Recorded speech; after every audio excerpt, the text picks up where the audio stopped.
morning children. Today I am going to start new topic that is undernutrition and malnutrition. What is undernutrition? In the previous section you have learned that to stay healthy we should take balanced diet in the required amount. Less than the required food will make us weak and sick. Such an unhealthy state of the body due to the intake of lesser quantity of food is called undernutrition. So undernutrition may be due to following reasons. Due to poverty. So what is poverty, dear student? Poor people quite often are not able to buy the required quantity of food. Therefore they suffer from undernutrition.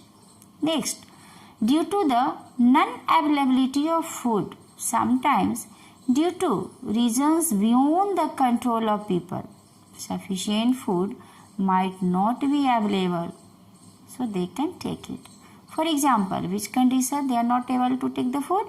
During natural calamities such as flood, drought, cyclone, earthquake, etc. The food may not be available. Now come to the next topic, that is the malnutrition. Sometimes our diet may be lacking in one or more nutrients. As a result, we may get weak or fall sick. Such condition in which people become weak and sick due to the lack of one or more nutrients in one's diet is called malnutrition. Both the undernutrition and malnutrition retard the growth and cause mental and physical disabilities in people of all age groups. So the growing children are affected by badly undernutrition and malnutrition. You can see here. For example, if a child gets lesser carbohydrates and proteins in his diet, he suffers from protein energy malnutrition. Protein energy malnutrition we may write like this, PEM. Look at this picture. See here, the children suffering from malnutrition.